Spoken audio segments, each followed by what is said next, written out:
Hey everybody, welcome to another week of Q&A. How's everybody doing? Getting our audio stuff all set up and ready to go. Everybody welcome Cory Wong to the chat. What's up, Neural DSP family? How you doing? Greetings, everyone. Somebody already even said us. Yeah, we got Yes. Lewis Hunter from Greetings from Beechwood Canyon. God, we got people from all over. That's awesome.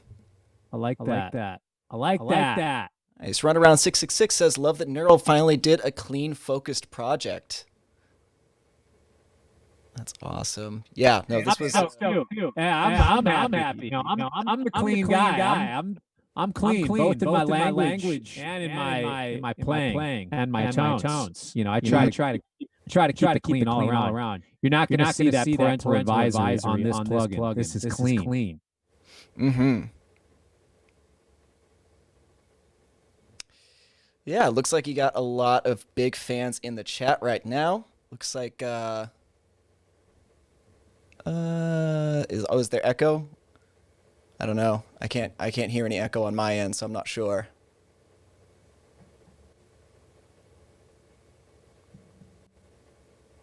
Let's see. People are referencing the plugin by saying Got it. A. Figured it out. All right. Fixed. Thanks, guys. Appreciate it. All right. So how's everybody doing? So please leave your questions in the chat for Cory. We got some good ones already from Facebook, and I guess we'll start off like Cory. What was some of the inspiration for some of the pieces that are in your plugin suite? Like, this is a very personal kind of plugin to you, isn't it? Yes, this is something that I've been looking for a long time. I'm a huge fan of a lot of other gear that's out there, but for me to find something that's all in one and that's a plugin is incredible to me. And it's something that I didn't know even existed until Doug from Neural DSP and Dark Class hit me up and was like, hey man, big fan of what you and Joe Dart do and Wolfpack, huge fan of the band, love what you guys are doing. Just want to put this out there. Check out what we're doing. Here's some stuff. And just planting some seeds and that sort of thing. And I realized with the Abasi, the Plini, the Nolly, dang it, these guys could put everything in one plugin. And I was just so stoked to find that out, because what I realized is that I'm sure, I mean, there's Native Instruments guitar rig. Sure, I have that. I have guitar rig 4, 5, but I don't, they to me never got, I could never get my sound with that. Honestly, I actually found it easier to get my sound, not dogging them. I know a lot of people like whatever. Okay. There's some of the Logic stuff. There's some of the UA Slate. There's a lot of things where I was able to find a good sound, but there's nothing that was an all-in-one that I really liked. Nothing that I could just fully go in on. And the folks at Neural DSP said, and the programmers, what do you want? You get 3, if you could have any 3 amps, if you could have any amount of pedals before and after within reason, what would you want? What if you could have any 3 cabs, what would you want? And I was thinking to myself, okay, for me, what I'm going to do at this point is I don't care to profile amps and get the exact, like, I don't need to have an exact Dumble. I don't even have an exact Super Reverb or exact JC120 or Raw Dog or SSL console. What I want are these 3 tones and how I use them in the studio and live, and how I see a lot of other producers that I work with, whether it be in Nashville, New York, or LA, or London, how they, just because those are the cities that I do stuff in. Anyways, what are those kind of sounds that people are looking for? Because I don't think that every time a pop producer or an artist that you're working for, if you're working for other artists, are saying, give me that exact Fender Deluxe tone. They just want this thing and they're describing it, and we usually will associate it with that sort of thing. So for me, when they said to me, what are the 3 amps? I was thinking, okay, let me just think 3 worlds. I'm thinking more DI console sort of clean guitar sound. I'm thinking solid state kind of world, and then boutique tube world. Okay, for me, those 3 things are kind of different clean guitar sounds. And for me, the amp thing, okay, on the boutique world, I love the Dumble bandmaster, super reverb, twin reverb, Bogner, Shiva sort of thing. And of course, some amp snobs are going to say, whoa, whoa, whoa, whoa, whoa, those are totally different. But if you clean them up, they can actually respond very similarly. And they each respond in different ways that make them more or less desirable for me to get a real clean tone. And for the Dumble thing, to me, it takes the drives and drives them in a different way than twins or supers or bandmasters do. So I wanted that aspect of the Dumbles. As far as the cab goes to go along with that, I wanted it the bigger, thicker, meatier clean tone that, but also can be lighter. So, some of the tones that were inspiring for me from that are some of John Mayer Continuum record, some of just a lot of modern pop records in general. There's a lot of Steely Dan records that I like that have some of that sort of sound. A lot of music from the 70s that's more of the dry in your face thing. There's a lot of Toto stuff, SRV things that are kind of in that vein, which again is so across the board. But as soon as you just dial in the clean, pure tone itself, that amp captures that. Middle amp, more of what is the wonderful things of solid state amps, but solid state amps in a lot of cases lack in some of the warm top end. They can be a little too bitey and punchy and picky in the ice picky, I guess, is one thing. And for me, that's rolling out some of the 4K, some of the 2K, and that can be done by the way that the amp is modeled, but also within the cab and the EQ of the cab and how that's captured. So that was kind of that sort of thing. And then the console thing is inspired mostly for me by the Earth, Wind, and Fire, Prince, well, less Earth, Wind, and Fire. I will say the Prince and Nile Rodgers plug directly into the console sort of sound, which then also got really popular with a lot of other funk R&B groups. I know a lot of like Shaka Khan records, things like that were done. A lot of Jamiroquai records were done that way. I actually grilled Rob Harris from Jamiroquai about this exact thing. And I worked with a lot, because I'm from Minneapolis, I've been to Paisley Park. I've been in that studio, worked with a lot of people tons of people that were in those sessions and around Prince, and actual engineers that worked on Prince's records. Kind of, all right, well, hey, well, off the cuff, what were you doing for this? Oh, what were you doing for this? Boom, take mental notes, apply that to when we're making this plugin and just when I make my sounds in general. So that's a long-winded answer of those three camps of guitar tones that I use, and all in one. That's dope. Yeah, I mean, 'cause it seems like everybody's been really, really interested in the Dumble in the third amp. Yeah. Was there any particular special story or anything like that associated with getting that tone dialed in? Well, in order to really nail a Dumble tone, you need to know what the Dumble tone is, and you need to know what a Dumble tone isn't. And that may seem a little obvious. That may seem like I'm dumbing it down. But the reality is I have played through a couple different Dumbles. I choose not to afford a Dumble because I don't want to sell my house to get one. I would rather have a plugin that I can spend $120 to get and have the exact sound that I want.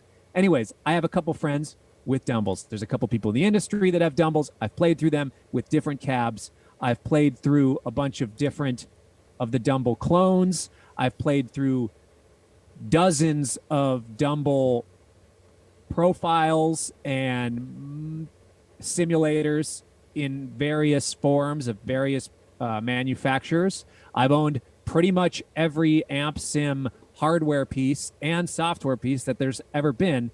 And for me, I'm always comparing it with what a Dumble really feels like and plays like when you're standing in front of that amp. And to be honest, when you're sitting with headphones on or when you're sitting in front of your monitors, for me, you can see I have these Yamaha HS8s.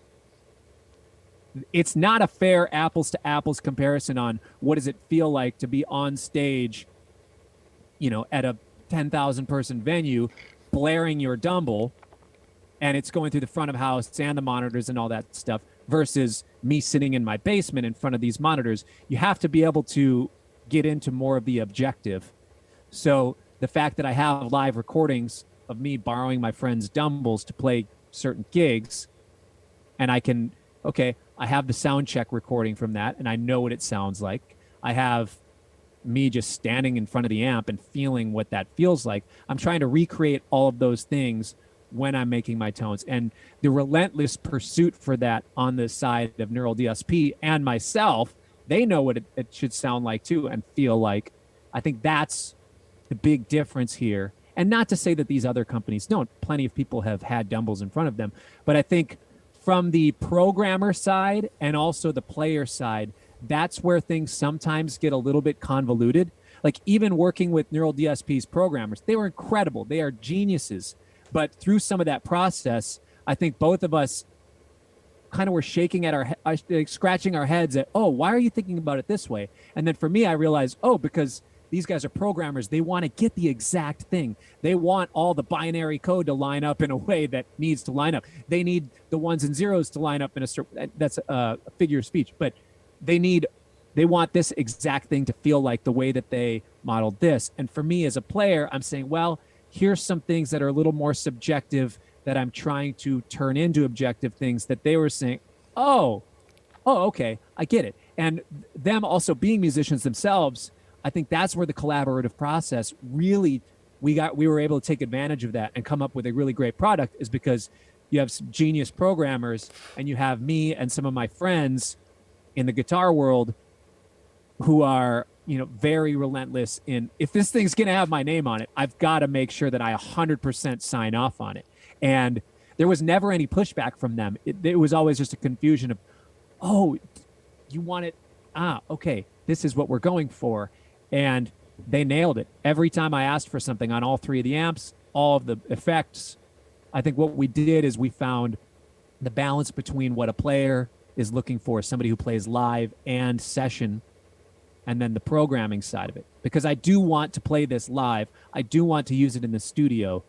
Every record I've made in the last several years, whether it be mine, whether it be sessions in New York, LA, or Nashville, or London, like I'm saying, those are the cities that I work in a lot. I'm always using amp simulators because it just ends up being easier. So for me, I just want to get this right so I have the thing and I can, go into a studio. And if they don't have the plugin, I can download it and have all my sounds right there. Or I'll just bring my computer with an Apollo and just give them the two mixes and out. Yeah, that's it's really cool because he touched on a lot of really good things there as far as like collaborative efforts and communication skills and being able to really, speak on what exactly you want out of the plugin. And it sounds like it was a pretty like arduous process trying to make sure that everything was exactly the way you wanted it to be. I think in the press release that they wrote, they said Cory's nearly impossible.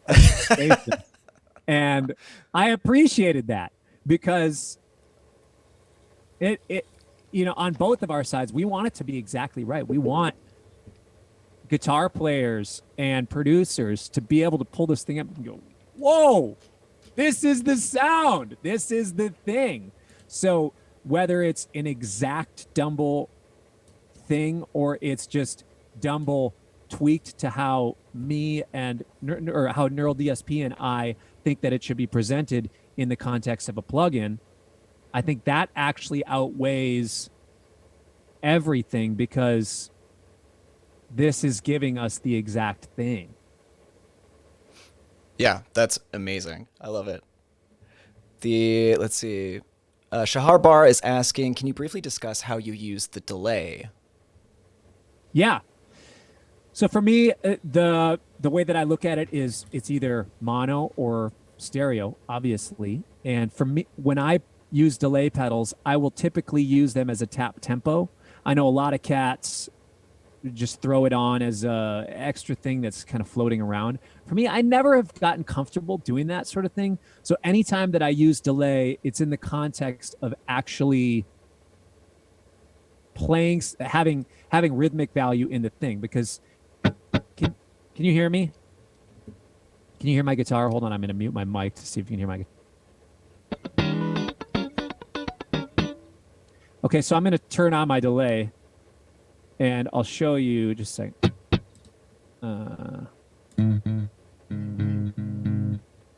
Am I actually turning on my delay? Oh, no, I'm doing that in the wrong thing. My bad. I had two instances of this up, and I was in the wrong one. Okay, I'm going to have to mute my microphone in order to show you these examples, but I'll show you a couple examples of how I use this delay. I'll just play some guitar parts, and I'll just make something up in a way where I might end up using it on a session or where I might use it live. Okay, and again, many people that are neural DSP users are playing a lot heavier music than me. Awesome. Just apply this thing to heavier music. Throw on more drive. But in a lot of the session realm in the pop world, just guitar players and the guitar as a whole, delay has a lot of value. I'll show you just a handful of different examples. So I'm going to mute my mic, not talk, and just play some things. Okay? Cool.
Let me see something. I don't know if you can you hear my other stuff, or do you just hear my guitar? I'm currently just hearing your guitar. You hear that click track now? I hear clicking, yeah. Okay, let me show you something.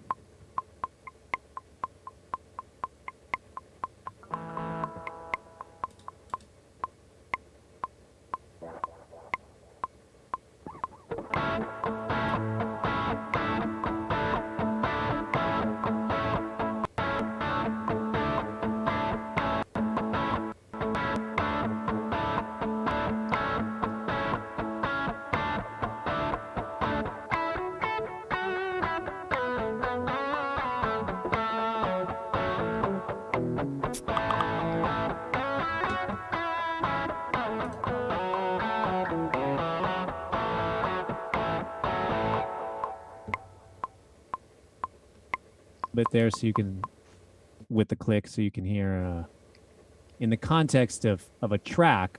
I like to have the delay actually doing something that brings some rhythmic value, if that makes sense. Yeah, totally. That's kind of the main way that I use delay, honestly. That makes sense. Let's see. Joe Manhattan is asking me personally, oh Christ, why is he wearing Beats? It's because that's just what I got. You know, it's just legit. It's just all I have. So. I have a pair of Beats head. Don't you know? I mean, they're great for monitoring low end. You know, they are actually they're a little bit heavy on my head though. Yeah, dude, I wear glasses, and yeah. it's the worst. All right. Let's look through some of the questions. HSP 1019 asks, "You're on the DI Funk console now and earlier on the cleaner sound." So go through some of the tones you were playing earlier as far as like how you set up some of those delay sounds. Oh, I was literally Reason. I was just on the default patch. Oh, perfect. And just when you open the plugin, default, I'm going to reset the default. And here's what I'm going to do. I'm going to show you, here's just the default patch. How about that? For those of you who don't yet own the plugin. What are you doing not owning the plugin yet? Okay, I get it. If this is a commercial to you, I'll give you a commercial, okay? If a commercial is what you want, I'll give you a commercial. Here's your infomercial. This is the amp knob. This is the amp all the way on the right. This is the default setting.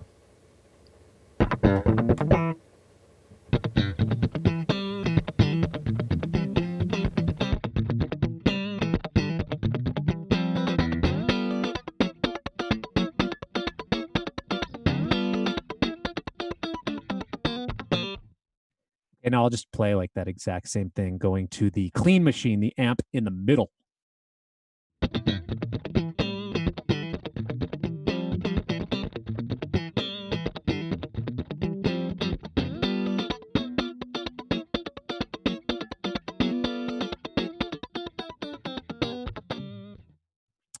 Okay, here is the DI Funk console in its default state.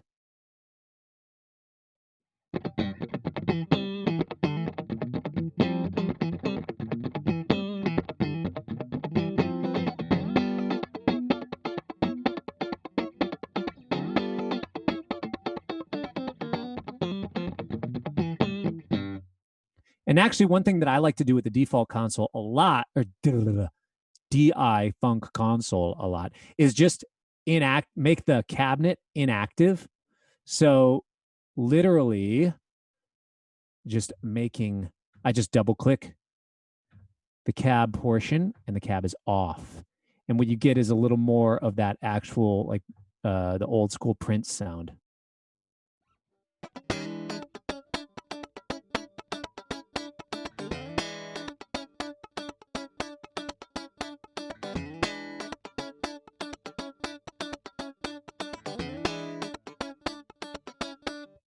And to me, if I want to get a little more of that exact sound, what I'll do is I'll just put a little more compression on it, I guess.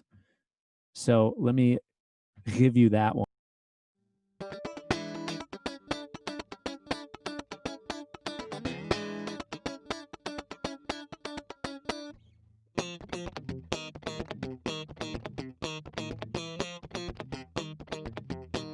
And I guess if you want more of the actual Prince thing, I'd go telly. So let me show you with the telly.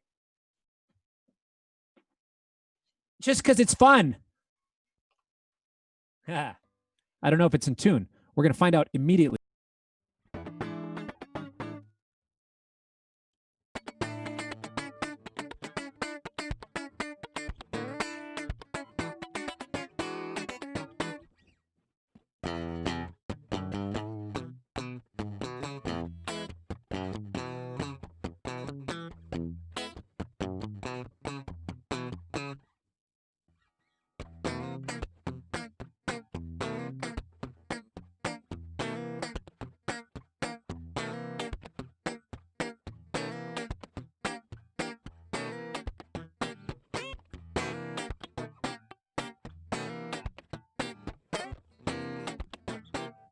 I don't know, some of that sort of thing. So I would put on a little more compression, use the telly, and then you're in Prince world. If that makes sense. That makes perfect sense.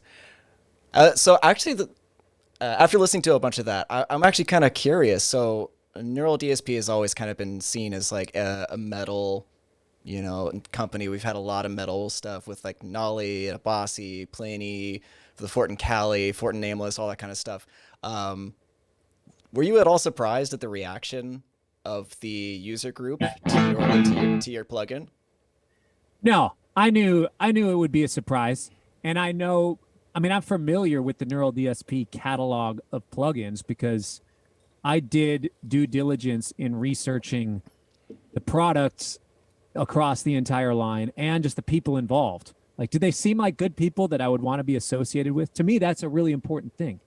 When you put your name on something like this, there's so much that goes into it. And I think it's only fair that, for somebody like me, I've got to do all of the research that I can about Neural DSP, about Dark Glass, about who are the other cats involved here, Pliny, Nolly, Abasi, all of this stuff.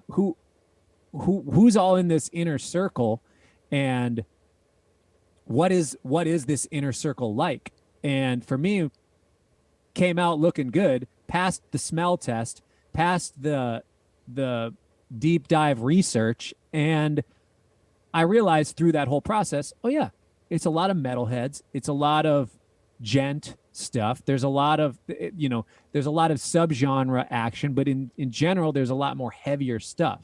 And to me, I was thinking, that's cool, because a lot of those guys are very, very adamant about having sick guitar tone, because there's so much involved in that. So, but at the same time, a lot of the heavier guitar players have been the most open to amp simulation for whatever reason.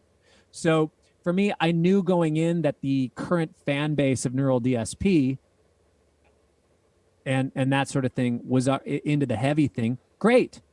I am going to be a surprise to them. And the guys at the company also knew, like, it's going to be a surprise. People are going to be maybe a little bit blindsided, but hopefully in a good way. And hopefully I have enough clout as a guitar player and just as a person, I guess. Well, I'll just leave it there, as a person, to have something that is worth checking out at the least.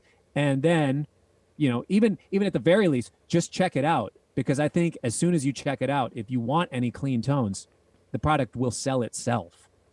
So I wasn't worried about that. I knew that sort of thing was going to happen. And when people said, I looked at some of the forums just to see what people were saying, and some of the Neural DSP was like, "Oh man, what a bummer! I was expecting it to be this person." I know it's not a personal thing against me. Like, "Oh, bummer! I hate Cory. I don't want it's." I think for a lot of people, they're just looking for other tones. But I think, transparently, for speaking on behalf of Neural DSP, I think it's a good thing to show versatility in their programming and in what they're able to pull off, because it further shows, that they're great at what they do. So, I knew it. To answer your question, yes, I knew going in what was going to happen, and I don't take any of it personally, because I know that it's not me that they dislike because it's not a heavy thing. I'm just not a heavy cat. So, I listened to Ambush. That was pretty heavy. So. That's funny, because that Fearless Flyers tune, those of you who don't know, he's talking about a tune on the new Fearless Flyers record that we did. That's a 1 minute, just kind of heavy tune that we were experimenting with, so off from everything else we normally do. But what was funny about it is that we recorded it, and in the room, we don't use, with Wolfpack and with Fearless Flyers, we don't use in-ear monitors, we don't use headphones, we don't use anything like that. It's all just monitoring in the room. And we play at a pretty low volume in the room. So everybody's got to be able to just hear themselves enough to be comfortable. And sometimes even a singer is singing in the room without any monitoring or any, fold back. That's such an old term. I can't believe I just said that. I've actually never used that term in my life, but I don't know why I did. Fun. Anyways, I'm getting old. There's no, monitoring in the room. So we weren't blaring amps. And I literally was plugged into a super reverb on 2. And that doesn't sound very metal. And we don't even use those amps in the recordings. It's just going DI, but the amp is in the room just for a little to monitor myself. So when we listened to the playback on those tunes, it sounded so flaccid, I guess, for a lack of better terms. Just DI, super metal, but just kind of the papery thin DI guitar sound, not even with any compression or anything on it. But Nate just blaring on this huge drum kit with no cymbals. it was very funny to listen back, and then in the end, give it the metal sound.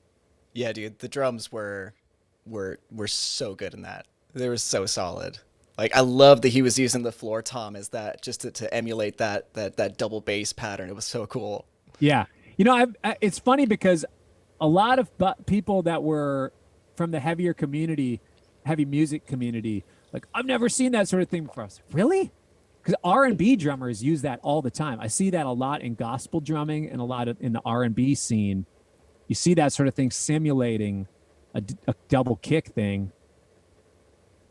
with just one pedal and just creative, triplet thing. It's cool.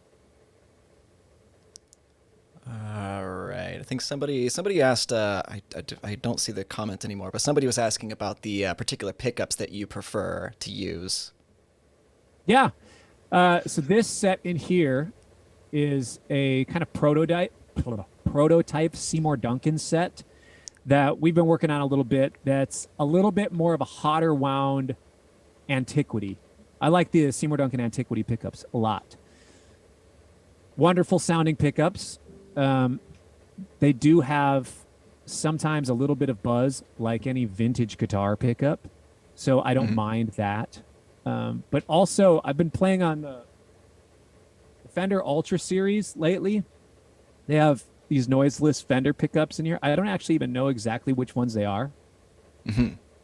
They sound really awesome. I love them. They're wonderful.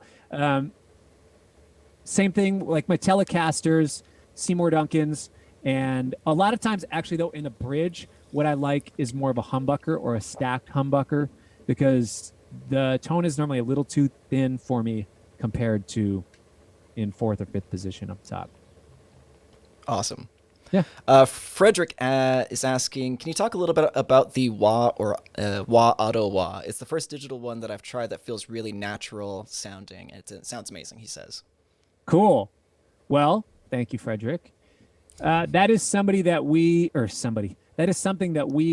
were working on a lot, and we had a few different variations. And this is the envelope filter. The Postal Service is the one pedal that Neural DSP and I went back and forth on a lot because they had modeled one exactly the way that they wanted. And it sounded exactly like the pedal that they were going for, but it just wasn't the way that I typically like to use an envelope filter in the musical context that I play. So we ended up, theirs was more of a envelope filter. I wanted the opposite. What? For a lack of a better explanation.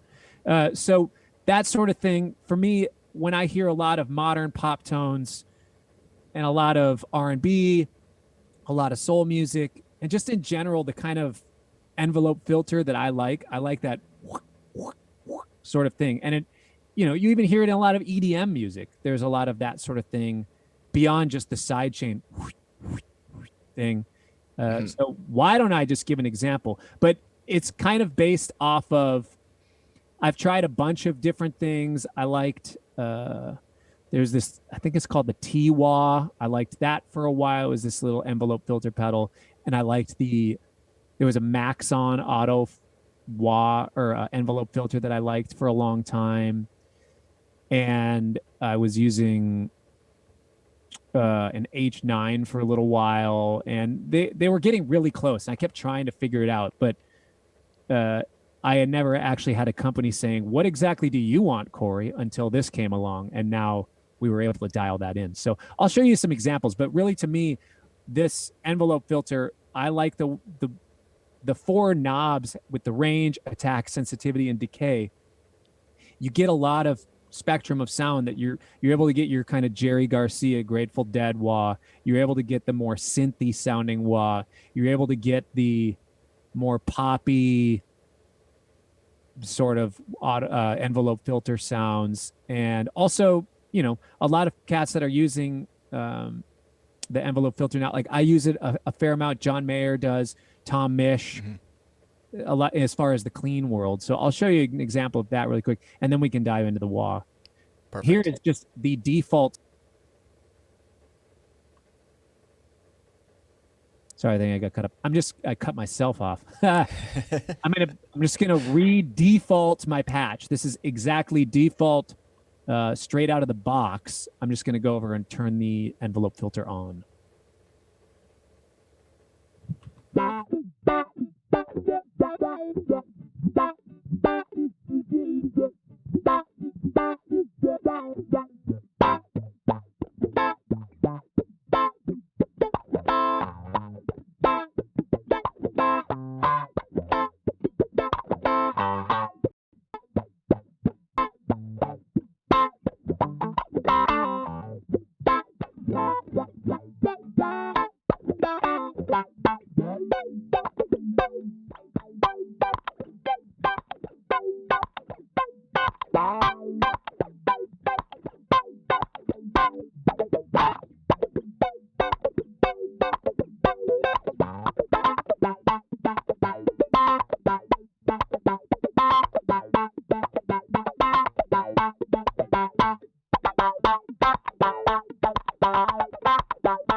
And that's pretty much exactly what I want an envelope filter to sound like. So I didn't touch a single knob. That's straight up default.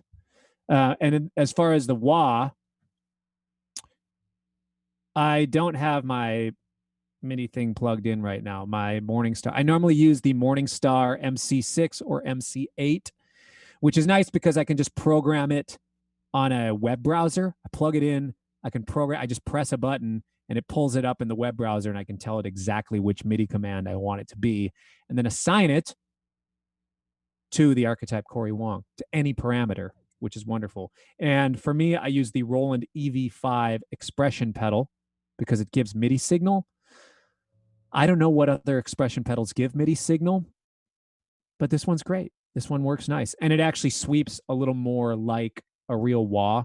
I don't love the ones that are the mini, if that makes sense. Yeah, the sweep ends up feeling weird. The fulcrum is a little too sensitive. So, and I like it to take up at least 3/4 of my foot. So I can't give a great example of the actual wah itself, but I'll turn the wah pedal on and actually just go to the auto wah setting. So this is the wah on, not the envelope filter, which is the automatic setting that it has.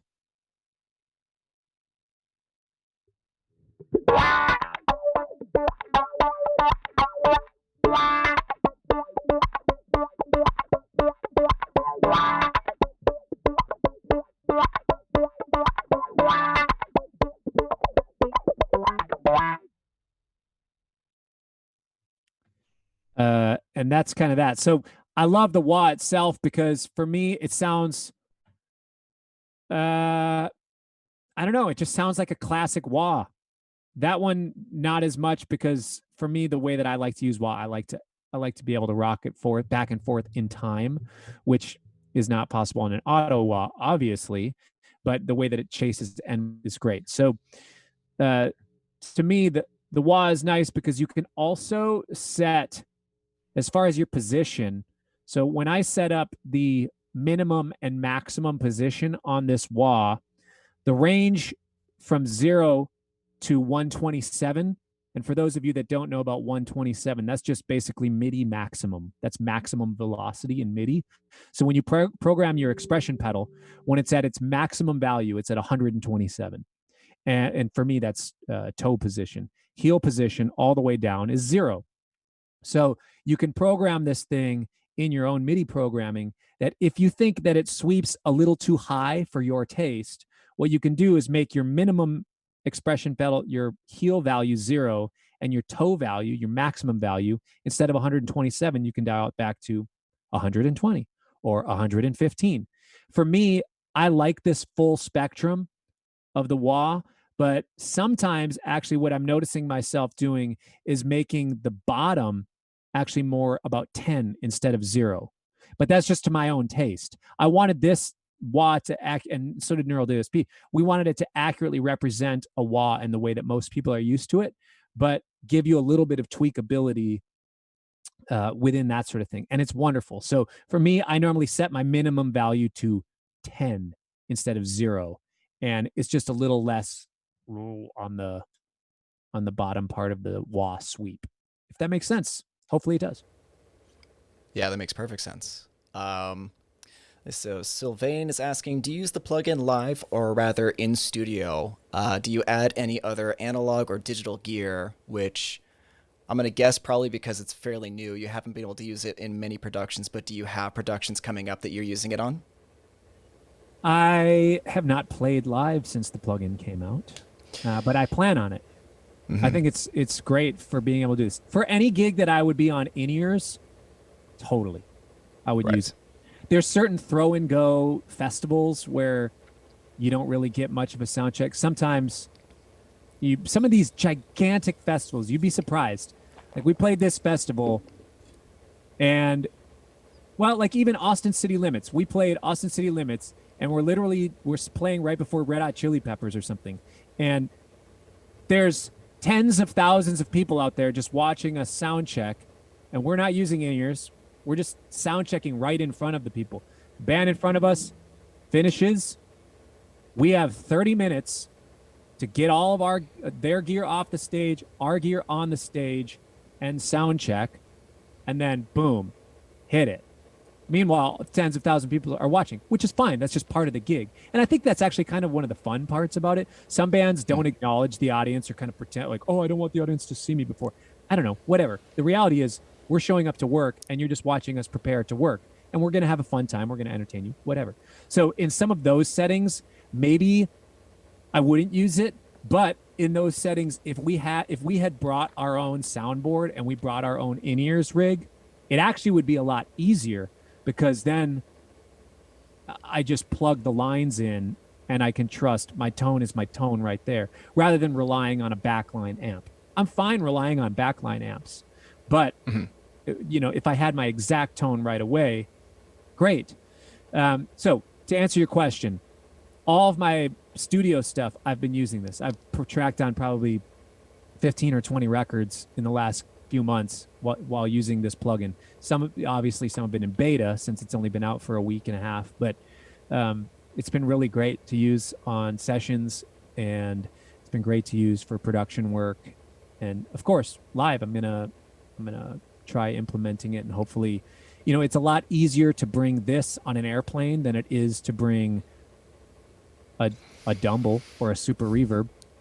A lot less baggage fees to just throw my laptop and my MC6 and expression pedal and Apollo into the overhead bin. That's pretty easy.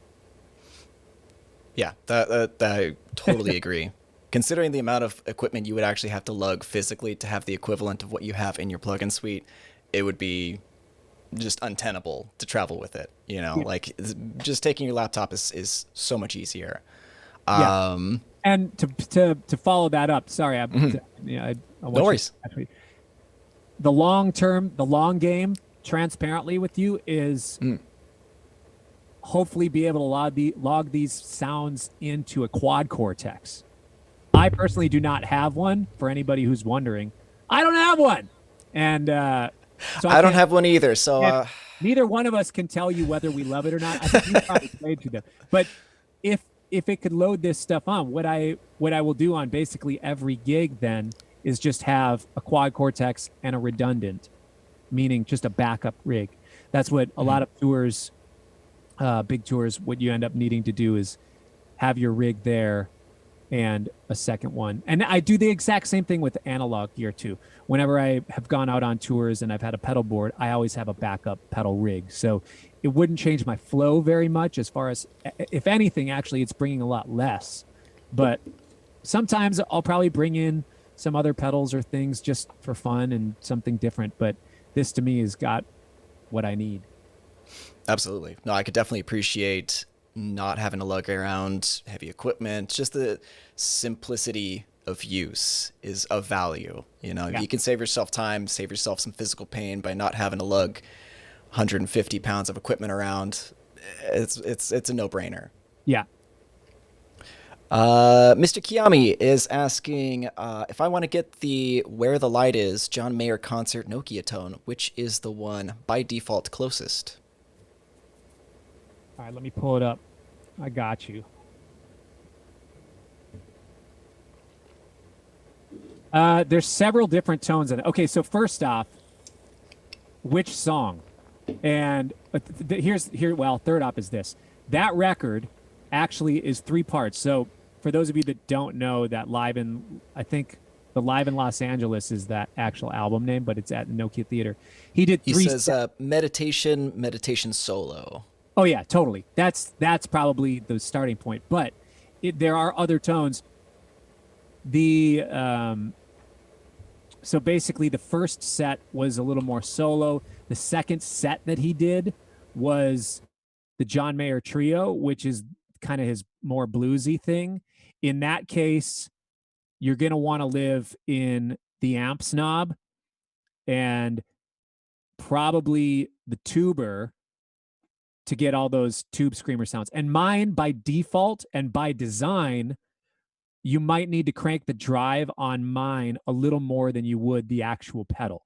So where noon is on the plugin might be a little less drive for you than noon on John Mayer's actual pedal. And if you want more of the pop sounds, I would say the same sort of thing, but you're not going to need to drive as hard. So the third set that Mayer did was the pop songs, the songs that the hit songs and that sort of thing. So what I would actually do, pulling up my plugin now,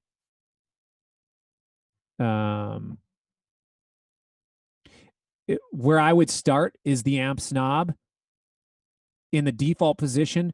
Maybe, depending on what your input gain is, of course, that's going to change the tone a lot. Because it's gonna drive the amp in a different way. The amp is dynamic; it responds to your input. Okay, so if you're using John Mayer style gear, which I assume you are, you should just be fine because you're using a Strat similar to even what I use. But maybe roll the volume back a little bit, or unlink the cabinets and go with the cabinet on the DI Funk console. So the cabinet all the way on the left, but the amp head on the right. That actually might be a little closer to the exact Mayer tone than the amp snob itself, to my ears.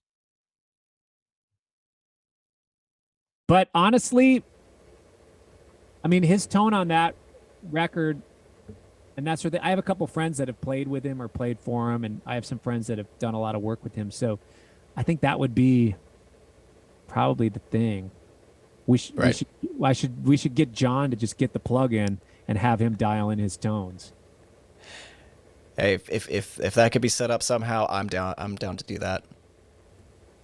Well, he can't carry it in his lap on a private jet with a gimbal. So, hey, that didn't. That was yeah. Yeah. This is an interesting question. So, Runaround666 asks, what do you think of all the demo vids of your product? Like, everybody's interpretation of individual tones and preferences. Do you see anything being done with your plugin that you didn't expect or think was going to happen? Well, I think you nailed it right there, is that it's people's interpretation. And that's actually the fun thing. For me, I wanted to build this plugin with Neural DSP to have exactly the sounds at my fingertips that I would use all the time, that I do use all the time, that pop producers ask me for all the time, R&B producers ask me for all the time. Anytime I show up to a session, these are the kind of sounds that people want from me. Now, again, I'm probably getting asked to play different sessions than a lot of you guys are. You guys are getting asked to play different sessions than I am. That's wonderful. That's great. There's enough to go around. It's not a competition. That's what I'm trying to say. But a good example of that is, Steven, the last time you were doing a live stream Q&A about this plugin, I was watching, and you're saying, oh, what else do you want to see? And I said, hey, I want to see you scroll through my plugin, or my preset. And it was funny to watch. It was fun to watch you scroll through the presets, because for me, they trigger an exact sound and thing in my mind, but you went to a different place. And I thought that was really inspiring. And I thought it was super cool because honestly, you know, it sounds maybe in some way cheesy, but I really mean this sincerely, is that in a person's pursuit of music and a person's pursuit of life and artistry, I think what you should do more than anything is try to find who you are and try to find your voice. And to me, this plugin is a tool, and it's a means for you to hopefully better find your voice within this realm of sounds. So is one side of that question, am I surprised that people aren't just playing funk and pop music in this sort of thing? Not at all, because that's not what everybody plays. And it just in the same way that if I pick up an 8-string guitar, I'm probably going to play it more like Charlie Hunter than Tosin Abasi. So I think it's just who we are and what we have a proclivity towards as far as playing, as far as sounds, as far as genres. I think it's really fun. It was really fun to watch Rabia's video. It's like, oh, that's all the sounds. That's as good or better than my launch video. But that's great. That's his interpretation and use of that. Mark Lettieri's use of it, pretty much straight on the nose of what I had in mind. And that's awesome to see those kind of videos where it's, oh my gosh, these guys, this is the exact thing that I had in mind. And then it's really fun to see cats that are posting videos where it's a completely different style. And that's exactly built into the design of this thing, is that you find this thing, you pull up the presets, you pull up the sounds, and they draw something out of you. They draw you out of you. The plugin has my name on it, but I don't want you to all of a sudden turn into me. Of course, if that's what you want, if you want a sound that's like mine, great, wonderful, that's awesome. I think these are really great.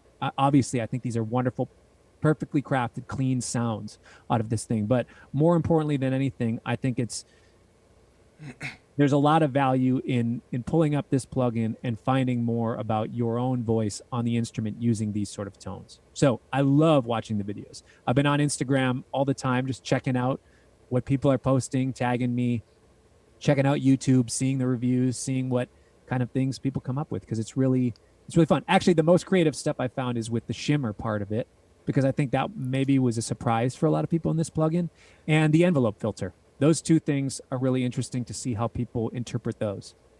The shimmer is probably one of my favorite aspects of the plugin, 100%. Yeah. I was having so much fun just making like weird drony kind of sounds with it, sort of like the ambient noises and whatnot. That was a lot of fun. I seriously, once I downloaded it initially just to test it out and kind of get a feel for what the tones were, I probably spent like 20 or 30 minutes just making sounds with the shimmer. Yeah. And it was so much fun. It was a lot of fun. Like I even think I put it in the component breakdown video, where when I played your plugin, I actually just played. You know, it's like I play guitar a lot. You know, it's like I write a lot of music for Neural DSP, and I play guitar a lot for a purpose. Whereas I picked up your plugin and I had, fulfilled that purpose, but I kept wanting to just play, just to have fun with it. And that ultimately is like, I feel one of the best aspects of it, because you have created a tool that is great for your tones and your styles, but it is a tool that is so flexible that it could be used for so many other different things. And it allows, as you said, people to find their own tones, which I find really fascinating.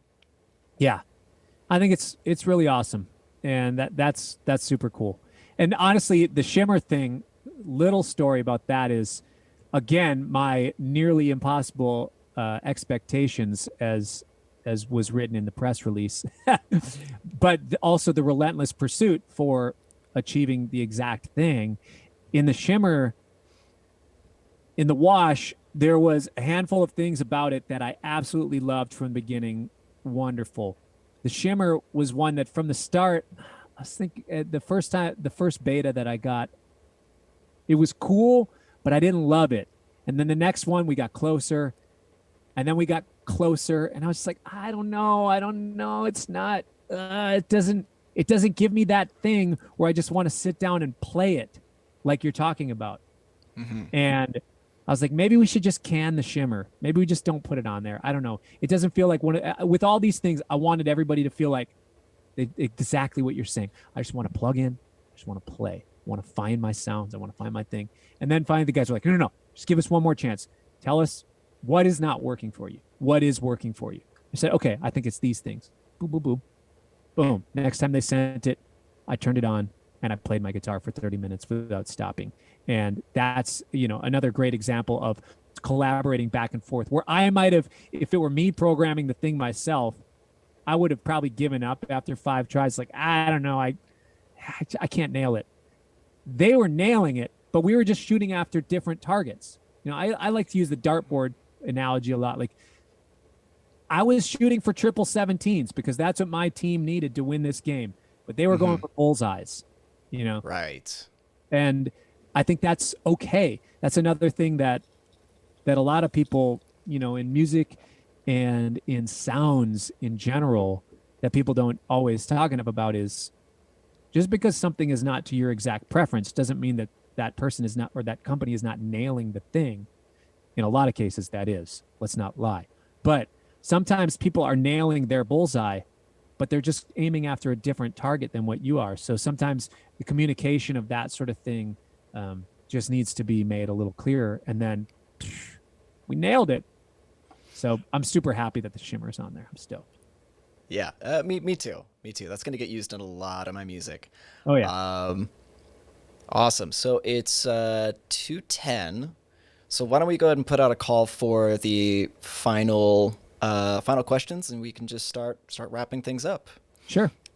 So anybody in the chat, go ahead and put your questions in, and we'll just keep talking for a couple more minutes, and then we'll call it a day. See, Fab Rice asks, Cory, have you tested other neural DSP VSTs? If yes, which one do you like the most, apart from yours, of course, he says. Yeah. We talked about that a little bit earlier here, which that's okay if you missed it.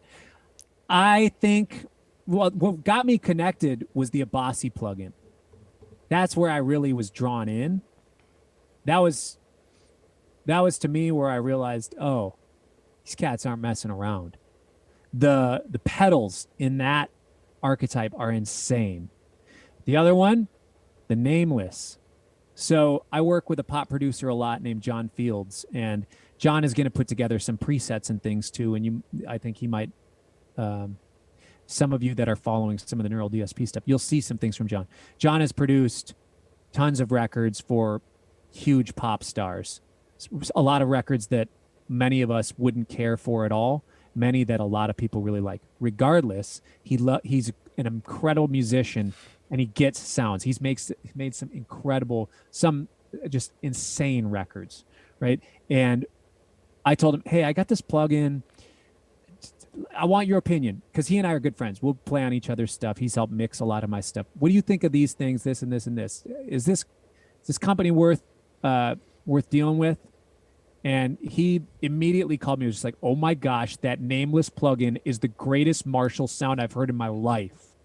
And at that point, I had never even, all I was checking out was the archetypes, because I knew I was going to be doing an archetype. So the Bossy hit me. All of a sudden, I pull up Nameless, and it's on so many things where I need that Marshall sound. And I love the Nolly plugin for certain things. I love the Plini for certain things. Honestly, they're all really great. I just, for myself, I connected with the Abasi one first and the Nameless. So that's that. Mr. Kiami asks, I think I saw that you're using Strymon delays on your board. Did you try to replicate the delay, or which delay type did you want to go with for your plugin? I use Strymon Big Sky, which is their reverb. As far as delays that I have used everything from the Line 6 stuff to, I had a Strymon delay for a while, and I returned it. For whatever reason, they make really amazing stuff. I love Strymon. The Big Sky is one of my favorite pedals on the planet. And the delay is more like, it's maybe a little more like, to me, like the Sound Toys stuff, the Echo Boy mixed with some of the cool things in a Memory Man, but more just able to actually tempo sync. So the Wash, though, to me is more like the Big Sky, the Strymon Big Sky, mixed with some of the Valhalla things. So I like Valhalla a lot. I like Strymon a lot. The Wash in pedal form, though, to do the kind of pedal that we did, I'm just not getting all the functionality. I didn't want to go through all of that for that plugin. So if you dial the decay way down, you can actually get a really nice room sounding thing. But if you pull it up, you can get more. If it's kind of halfway up, it feels more like a Valhalla Vintage Verb or the Bloom in the Strymon, and or the Cloud, the Bloom in the Cloud, but not as obvious of a thing. And then the Shimmer is kind of its own thing, but that sound a lot of times is associated with Strymon or some of the Eventide things. Awesome. That's a good answer. Frederick asks, "What's next for Cory in this COVID time?" I think this is a good ending question because Sure. that's something that I was curious as well. Because I mean, you're a very prolific individual. You've written a lot of music. You played with a lot of different people. So is it going to live streaming? Are you mostly doing productions remotely? Like, what are you doing during this time to keep yourself going? Yeah. Well, honestly, since this whole lockdown thing started, I've put out a handful of records, which is insane. I did a record with an orchestra called the Metropole Orchestre that you can check out. I've been kind of pushing that. And then I did an album with John Batiste that's more of a jazz. This is the trouble with this record. There's not a way to say this without sounding like something I would never want to listen to. Okay. This is talking about the album that I made that I'm super proud of. It's like, It sounds great. yeah, it's called Meditations, but it's like jazz meditations. Okay. Given that description, that sounds like an album I would not want to listen to if somebody described that to me. But I don't know a better way to describe it. So I think it's just chill, experimental jazz that's pleasing to listen to rather than harsh to listen to, as far as sometimes experimental jazz can be harsher to listen to the general public. Anyways. Yes. So those two records, the orchestra record, I did that thing with, and then I recorded a bunch of acoustic music that's coming out. One record just came out last week, and then there's a follow-up next month. So I'm just working towards getting more of that stuff just ready to release.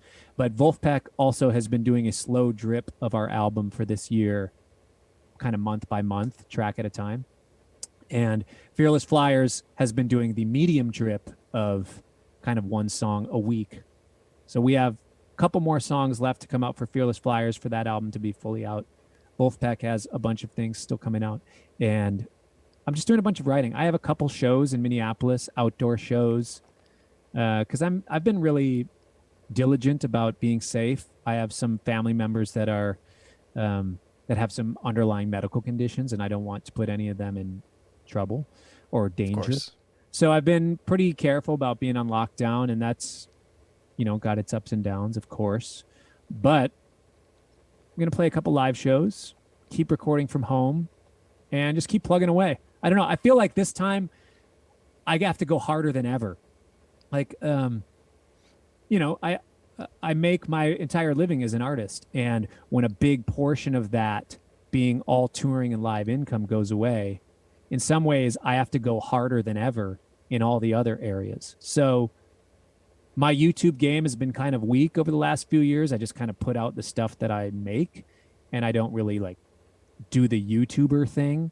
So I think it'd be fun to try doing some more YouTube things and talk more about my process and maybe do some lesson things, because that's fun. And my plan is to just keep going hard on all the stuff that I can, writing, recording, producing, and just making stuff from my house and my studio down the road. Brilliant. That's a great answer. That's an excellent answer. And you know what? Last thing, any tips for the guitar players out there who are, either getting into the scene or, getting into producing? I see a lot of people wanting to put out content right now, right? Yeah. As you mentioned, like right now, people should be going harder than ever, right? Yeah. Like that, it pushes a lot of us to be busy, to be putting out really, really good stuff. Any thoughts on any particular mindsets or productive practices that you follow that you think would be beneficial for the people watching this? Um, there's a handful of things in that, and people can take what they want from this answer. I'll maybe jump around a little bit. Might be kind of convoluted, but that's fine. I think, like I was talking about earlier, more than anything, I think it's important for anybody who's putting themselves out there, wants to be an artist, wants to be a musician, wants to be a personality on the internet, whatever. I think what's important to realize first is that there are a lot of people that are really good at the exact same thing that you do. And there's a lot of people that are way better than you at the thing that you're doing, whatever. Okay. And there's a lot of people that are worse. Fine. Okay. Great. What I think is most important is that you find who you are and find what is most magnetic about you. Find what's most magnetic about the thing that you do.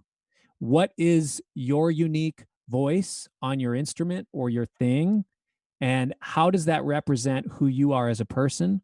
And beyond that, what is your guiding light as a person? Because that might influence what you want to do and what you want to say through your music and your art and your craft.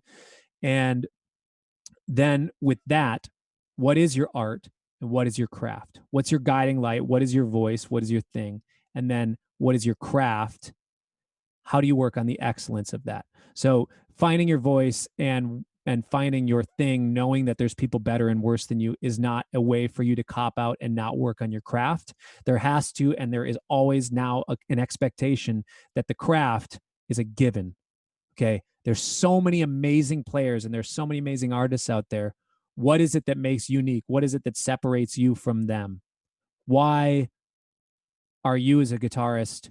What is it about you that's interesting that's not interesting about me or Tosin or Nolly? What is it that's interesting about you as a person that's unique? What do you have to say? What is your perspective on the world? A lot of those things will inform who you are as an artist and what you want to mean. And I don't necessarily just mean as an artist. If you're not making your own records, that doesn't necessarily mean that you're not an artist. But just what you do as somebody who creates things. Okay. From there, be relentless in just making things that are pure to that and that are the best representation of that. Find what's most magnetic about you and then give the highest performing piece of that. So for a lot of people that make records, for me, when I put out an album, I will normally do 10 songs in the album. But what's been sifted out, it started from 150 voice memos and videos on my phone that's like, oh, that idea I don't think actually was as good as I thought at the time. Then it gets dwindled into 30 sessions that I demo out in Logic or Pro Tools, that after that process, you know what? These 15 I don't really like. And then I end up recording 15 songs, fully produced, mixed, and at the end of it, actually, I don't think this is the best representation of who I am. So you might work a long time on something, but in the end, you need to be honest on whether it is a really good presentation of the thing, and not to just put out stuff that's average because you spent a lot of time on it or a lot of resources on it. Sometimes it's a bummer. You spent thousands of dollars or hours on a thing that maybe wasn't as good of an idea as you thought at first. And you can still put it out, and a lot of people might like it. That's fine. But if you're always aiming for those bullseyes, if you always want to give the best, the most excellent version of what you're doing, be diligent about sifting out the stuff that maybe isn't as good of the ideas as, mine the gold into its purest form, I guess is another way. And then from there,